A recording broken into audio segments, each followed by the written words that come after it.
Hello, welcome to my YouTube channel. तो आज हम इस सेशन में एक नए चैप्टर के साथ पढ़ना शुरू करेंगे। जो चैप्टर है how do organisms reproduce. Confuse हो गए क्या बच्चा लोग? नहीं, ये ऑर्गेनिजम्स की वही प्रोसेस है जो हमने क्लास 9 में पढ़े थे।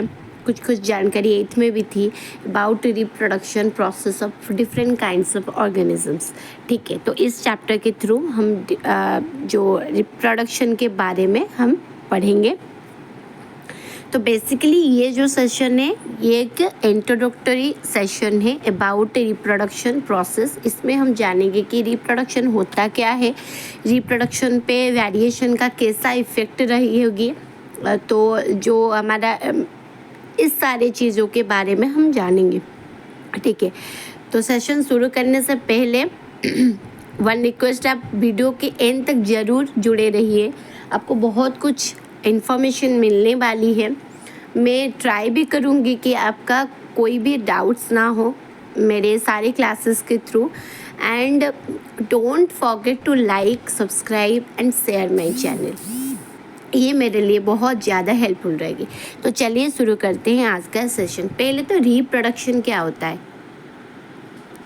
तो जो रिप्रोडक्शन होती है वो क्या होती है? It is the process by which organisms create their new offspring and they are looking like similar like their parent cell.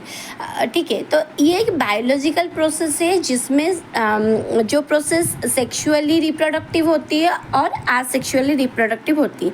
यहाँ पे जो दो टर्म निकल के आया सेक्सुअली और आसेक्सुअली, उसके बारे में जो डिटेल में हम आगे पढ़ेंगे, पर फिलहाल अभी तक के लिए इतना जानना ज़रूरी होता है कि जो सेक्सुअल रिप्रोडक्शन में पेरेंट सेल और मदर सेल दोनों का कंट्रीब्यूशन रहती है और एसेक्सुअल में सिर्फ मदर सेल का कंट्रीब्यूशन रहती है। ठीक है, अगर हम बात करते हैं, क्वेश्चन मन में आती है ना कभी कभी, अगर रिप्रोडक्शन में ये जो जैसे कि टाइगर ने टाइगर कब को पैदा किया, वो तो कभी कैट किटन को पैदा नहीं कर सकती ना। तो जो एनिमल है वो उसके जैसा सिमिलरिटीज़ में एक नया ऑफस्प्रिंग पैदा करेंगे।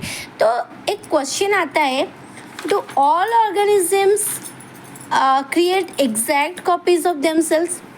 Generally, answer is no, because the organisms do not create exact copies of themselves due to inherent variation of that occur during the reproduction. Both reproduction, asexually and sexually also, leading to genetic diversity of offspring.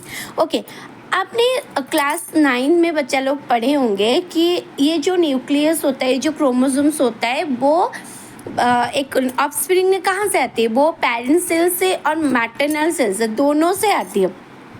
ठीक है, वहाँ पे और एक molecule की formation होती है जो होता है DNA, deoxy nucleic acid. Okay, ये जो DNA होता है न्यूक्लियस के अंदर जो मौजूद होता है, वो एक इंफॉर्मेशन सोर्स होता है। ठीक है, किसके लिए इंफॉर्मेशन सोर्स है? प्रोटीन के लिए। अगर वहाँ पे डिफरेंट प्रोटीन होगा तो वहाँ पे जो बॉडी डिज़ाइन का चेंजेस आ जाएगा। ठीक है, ये बहुत वैरी करता है उसमें कौन? DNA। Cells use chemical reaction to build copies of their DNA.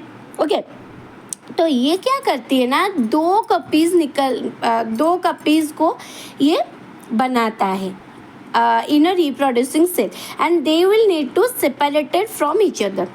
तो एक तो सेल डिवीजन हुआ, जो न्यूक्लियस था वो उस दो भागों में विभक्त हो गया और उसके बाद they are trying to separated from each other.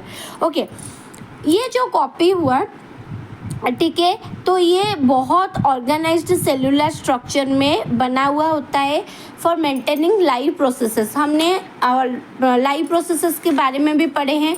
हमारा जो 4 स्टेजेस है लाइफ प्रोसेसेस की, न्यूट्रिशन, सर्कुलेशन,